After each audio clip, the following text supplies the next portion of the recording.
What's the purpose behind the marketing plan? You excite, you educate, experience, and engage. Let's do this, right? Let's do this and let's have fun with it too.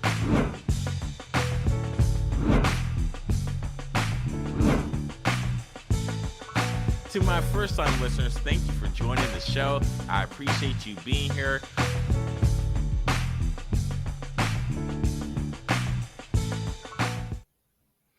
Hey, what's up, everyone? Welcome to another edition of Let's Talk Marketing with In-Depth Podcast, where I'm your host, Nathan Webster, and I'm excited to chop it up with you today.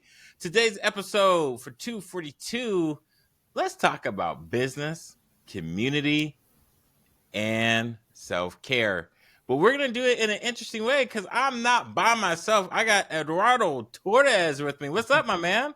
Hey, man. How's it going? Hey, man. Like I said earlier, I'm just this girl trying to get a nut in this world. I feel it, man. I appreciate for having me on here. You know, we talk about a lot of these things outside in the coffee shops and all these meetings. And I think it's time that we talk about it with other people because like we talked about, a lot of men, other people are feeling this way as well. And I think by bringing it to light, it kind of says like, hey, I'm not the only one feeling like this. In a lot of these meetings, like we talk about, both of us do consulting. I've met with about 25 leaders in the community, all director positions, pretty high up there.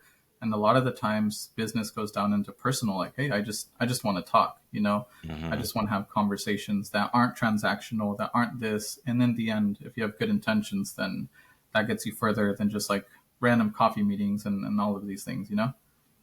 See, y'all look, Eduardo just went straight to the meat and potatoes. This is how you know we ain't scripted because I still haven't told you who he is, what he did. And also the reason why we're doing this podcast is, as I've always gone through in my early stages of being an entrepreneur, I just wanted someone to help me figure out how does my business, how does my marketing, how does my accounting, how does it work being an entrepreneur? And I didn't have anyone to drop me any marketing diamonds. So this is why we do this, to simplify it and make it applicable to you. And for my first time listeners, thank you for joining the show. Thank you if you have came to listen to my man, Mr. Torres, drop diamonds. He's about to drop some for you. And for my worldwide listeners, thank you for joining the show. Can't do it without your support. So, Eduardo, can you please tell the listeners who you are and what you do? That's something I've been working on too, you know. Oftentimes, like I was telling you, we had a close friend, Andres, who's like, hey, I feel like you're doing too much, you know. So this year, and not just too much, but spread myself thin, because a lot of us working in nonprofit consulting, we want to help kind of everybody, but in the end, we don't help as much as we should because we're not focused on our craft. So I say I'm community involved. Right now I do consulting for nonprofits, for small businesses, the city, counties, and my role is just to go to people and say, hey, what is your mission and what is it that you want to do? And let's just focus on that, and how can I help you get there? You know, I know there's a lot of different things, different fires to put out, but if we only focus on ours and just, you know, quantify that times 10, we can get a lot better. But we can also collaborate with other nonprofits that are doing something that you want to do, and then we can make it go faster versus trying to recreate something. So all in all, I'm just involved in the community as much as I can, but that's my niche that I've been working on. Is just like, hey, who are you? You know, and then on top of that, the BU behind you, it's like, just be yourself, because nobody can tell your story better, right? And it sounds really cheesy, but a lot of the times when I go to people, it's like, who are you? Okay, and then like let's be you. Like, what can you do better than other people? Because I got two of my sweaters too, but right now I think they're both being used. So I might need another one. But yeah, that's kind of what I do. I just go to people. I'm genuine. I'm authentic. We connect, and I'm like, let's just talk it out. And a lot of the times, you already know what you need to do. You know, you don't need podcast motivation.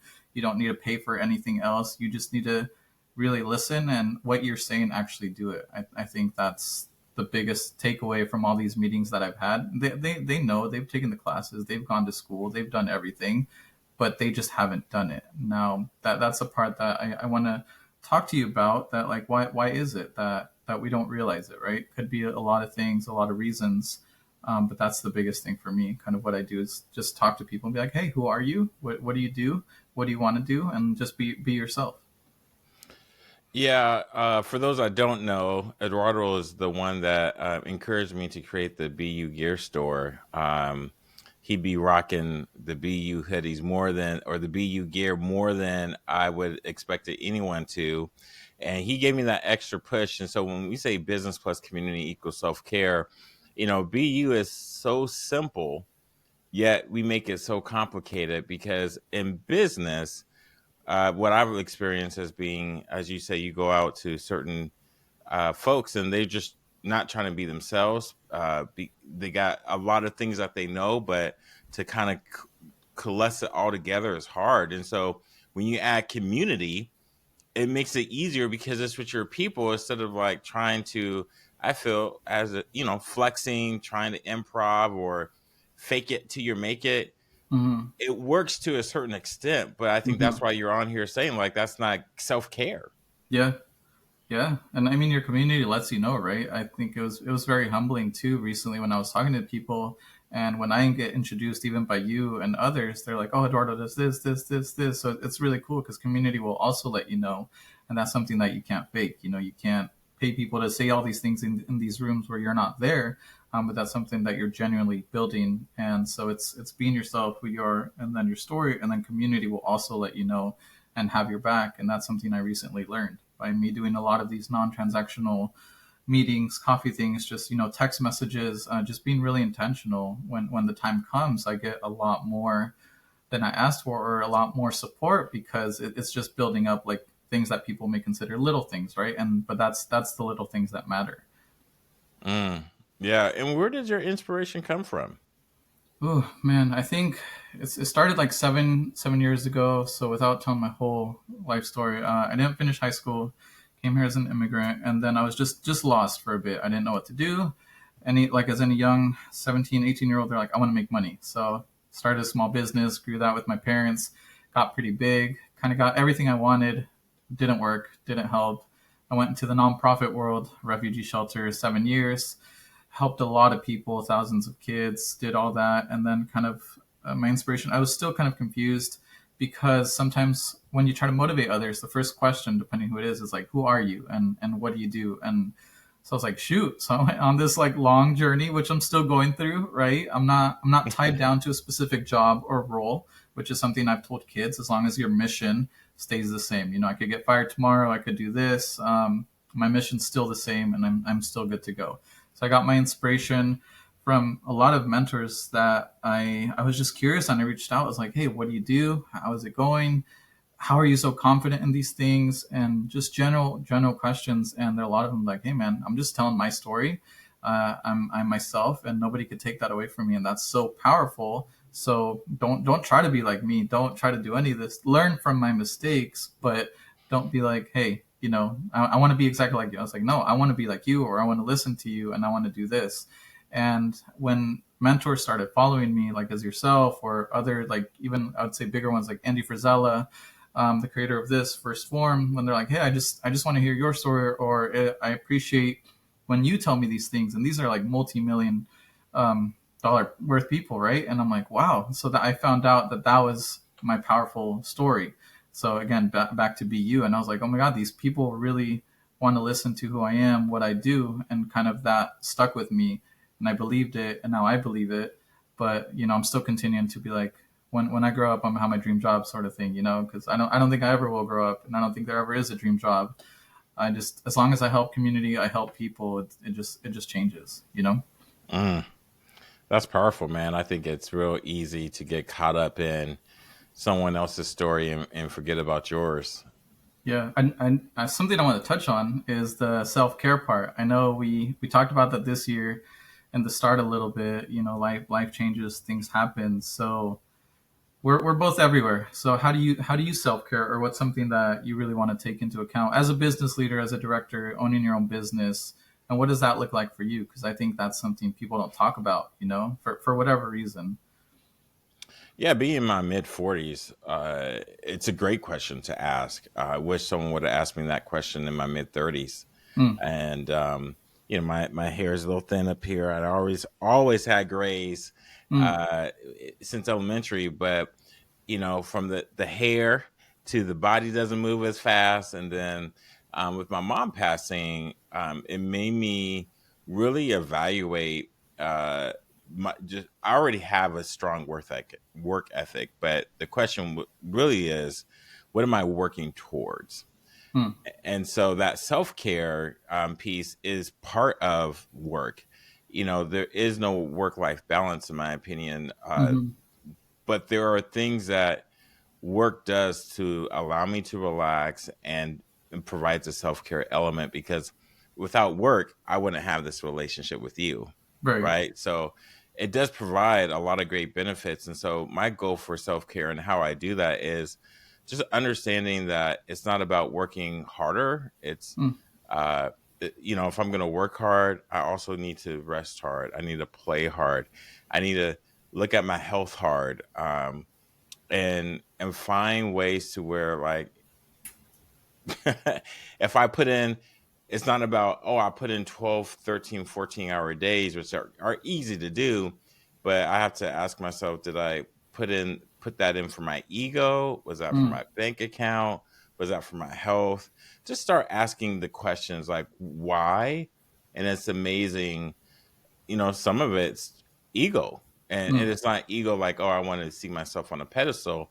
It's more of, I just want to feel that input go in, output, result, is yeah. done. Yeah. Not so much, did the work that was done meaningful? Did I help someone? So for me, self-care, which is, this year, my goal is to help see other people grow, Mm, because our community is somewhat siloed, mm-hmm. and we don't really help each other out as much as we can. We don't support, we don't patronate as much as we should, when it doesn't make any sense because we're so small. So Right. for me, that's self-care, and if I can do it, awesome. If I can't, then that's where I'm like, maybe I should just try fishing by the bank. We should go fishing though. Just side note, but Cool, that's good to know. I didn't know you were a fisherman. yeah, well, I try to be, man, but it helps with my patience. I really like something. I want to piggyback that. Different people think different things, but I agree with the idea. There's no work life balance. It's just different per somebody, because I could do 12, 13 hours easy. I could do this, and sometimes I'll do 8. I do. So I like that, because again, everybody's different, and sometimes you're so focused on, oh my god, I didn't do 8 specific hours or this. So people get tied down to both of them. But I like that. And something also that I learned being around people like you, being around my mentors, is that some of us are just wired to go, go, go, go, go, go. So like working that amount of time is part of self-care, as long as afterwards I pause, I eat, I do that. So I've told people I could do 10-hour shifts, but I'm gonna make sure I sleep correctly, I eat in between, and I could do this, and I'm good. That keeps me happy, because when I get sick or other thing, I'm just like, oh my god, what can I do here, what can I do here? So for some of us, that is okay, as long as we're eating, drinking water, sleeping. I think some of us are wired different, and that's also okay. And that's something that should be seen. Or again, some of the people I talk to are like, man, am I crazy? I was like, no, because I'm the same way. And the more you talk to these people, right, builders, people that are really big out there, that's how they are. Like, hey, I get sleep, I eat, but you know what? There's days where I just knock it out a full week, a full month, and that's what gets me from here to here, knowing that that's what I have to do. So that's something I try to echo in every conversation I'm in, that some of us, you're not crazy, we're wired different, and that's okay. And that's self care. And sometimes other people won't understand you. And again, that's okay. You're not overworking. You're not, as long as you're getting that, right? And you communicate that accordingly. So that's something with my partner too, that I've communicated that, hey, some months are going to be really intense. Like these next 2 months, I'm going to be like this. But if I go a little bit too much, just let me know. And I think just with proper communication, that's something else Mm. that is really good. So in terms of self care, I do that as long as, hey, this next week it's going to be really intense, but make sure I eat, make sure I sleep. Sometimes maybe I won't sleep as much, but I know that it's for a period or a specific amount of time to achieve the result that I want. But now knowing that I'm not crazy, or I'm not, because everybody's like, hey, only 40 hours and then that's it. But what do I do with the rest of my time? Because there's so many things that we could do. And the last one too that we talk about so much, and it's something I learned in your conference, which was the first conference here in Vancouver, and one of the first conferences I did, was how all the communities were just there. We're there with the same goals, same everything. Anytime I need anything, I just reach out. You're part of my community, which is the overall bigger community, and I think that's something that we should push towards, and for just there's so many issues. Like, we could go so deep into that, but Yeah, man, one of the things I didn't say I really am working towards too is, as I've said to you, you're the younger generation of leaders that are coming up, and we need more. I don't think we've done a great job. I know with the older generation, for me, they didn't send down the elevator. I had to climb my way up it, which is tiring. And yeah. to your point, that very point of, man, you have to do these sprints, but some of these sprints are just so I can keep up, so I can be at the table. That doesn't mean I get a seat at the table or a voice at the table. It's just to see the table. So Mm-hmm. that's another thing, as why community is so important is, not just mistakes, but access is a big deal. So where you don't have to work as hard getting there, but you can, when you get, because once you get there, now you really got to work it, and you want Yeah. to have you want to have the energy to do that awesome work that allowed you to get there. Yeah, I think it's such a big thing. Like, when you get to the table, it just started. You're chasing it all these years, right? There's something one of my mentors, Andy, said that there's different types of tables. He's been in the business 10 years, so you're working. You finally get to the 10-year table, right? And you just started, because there's people at the 20-year table. So then you got to get there, but the tables also get a little bit smaller because there's not that many people. So I think that's something for small business owners, entrepreneurs. It's like, yes, it takes 10 years to get to that table. Once you get there, the people that you meet at those rooms is crazy, right? And then on top of that, when you get to the 20-year table, you're like, oh my God, these people have been doing it 20 years. Maybe a little bit smaller, but it's worth it. So that's something else versus like starting over. But like you said, as soon as you get to that table, it's not like, oh man, I could breathe again. It's like, okay, now you're with these people that have been doing the same thing for 10 years. So now we got to go up. But then also, I really like what you said of also, hey, like, the next generation is coming, they're running, we need that break sometimes, because sometimes I'll talk to people, and it has happened, like any community. I'm like, hey, this person, and I don't get that reach, or I don't get that support, and I'm like, oh my God, okay, I got to keep going and keep going until I make it myself. So that's something that I think sometimes we get lost, trying to get to those tables, and that's something that this huge group of us is working towards. Like, let's make sure that as we get to those tables, we extend the ladder, we extend this, because there's other people that when we hit the other room, then they'll also get there too. Facts, Yeah. man. So where can the people find you at, man? Where can they Oh, find you at? shoot, everywhere. LinkedIn, underrated. Again, that's where I do the most connections. Okay. I would say LinkedIn for sure. Instagram a little bit. I do a little photography there. It's Torres M3, but I'd say LinkedIn is my go-to business. Just type in my name, and that one. The last thing I'll say is, when you're connecting with somebody, if anybody reaches out to me or to you, just to be really intentional about connecting. I mentioned I did 20 meetings. 10 of them I didn't count, so 30 plus. And out of those 10, it's people that just wanted my resources, or wanted my network, or wanted my connections, Mm, because we've been at those tables. And that, when you do things like that, there's also like negative equity, or things that nobody will tell you, right? So those people, I was like, hey, thank you. I did let them know up front. I was like, this wasn't the best coffee meeting, because it felt like you weren't listening to me. But then after that, it gives you that sense of like, I don't know if I should reach out to them again. So that's something to keep in mind to people, if they are trying to connect, if they are trying to really get to know somebody, really have those 3 meetings. I have 3 or 4 meetings before I'm actually like, hey, I need something that we should work on together.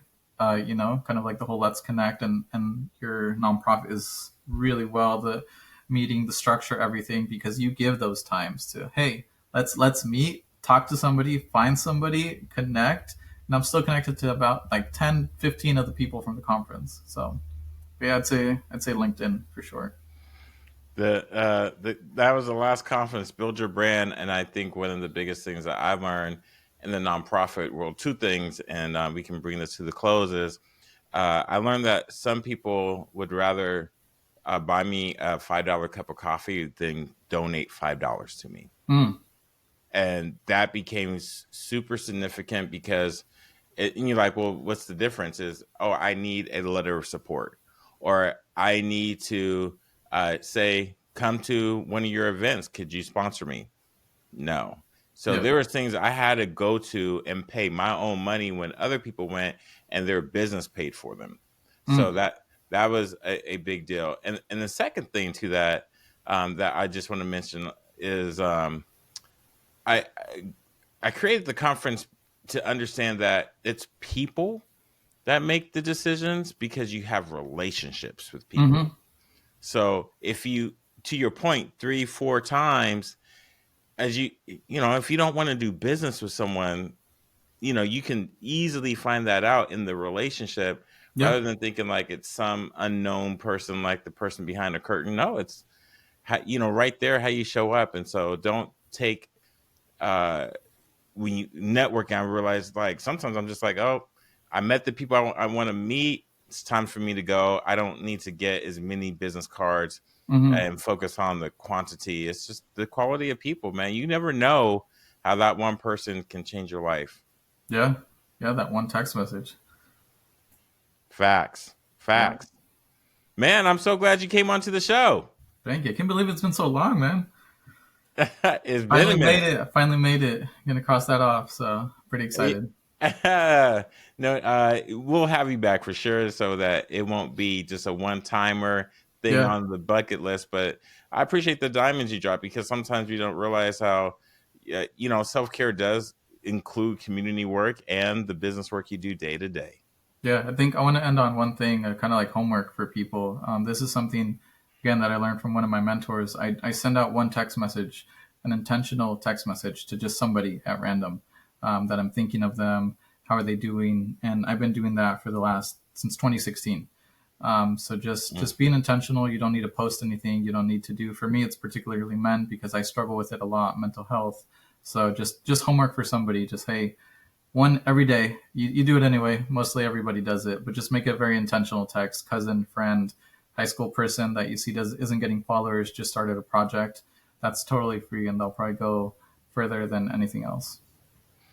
Love it, man. That's a great way to go out. And again, you said LinkedIn Yep. underrated. What's that? Underrated to find you on LinkedIn. Ooh, just Eduardo Torres. I should pop up, but if not, Instagram Torres M3, and you'll see me all my links on there. But yeah, Betancourt Torres and Associate. That's our firm. Just all you got to type it up, and I should pop up. Well, make sure to put that in the show notes as well. Cool. Thank you, man. Appreciate it. Absolutely. Y'all heard it first. Make sure, hey, if you were too busy, because I know that you listeners out there are busy. If you need to just go back and rewind some of the stuff that Eduardo talked to you about, or if I said something, if something triggered something, go back, take your time. I always want the podcast not to be from a bookend to bookend, but it's something that you can just take apart. So I'm glad Eduardo came on here because this is something that we all should be talking about. So I'm glad Eduardo came on, and you heard it first here on Let's Talk Marketing with In-Depth Podcast. And so as I always say, please take care of yourself and dream big, and Godspeed. I'm out.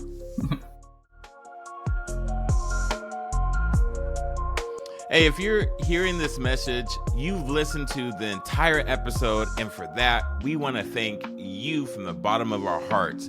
And we hope you enjoyed this new episode. And if you did, please leave us a review on Apple Podcasts and Spotify. Please share this episode with others that may be interested in this topic. And also, feel free to let us know what topics you'd like to see covered in future episodes. Get in touch in the comments or social media networks. See you next week for the next episode.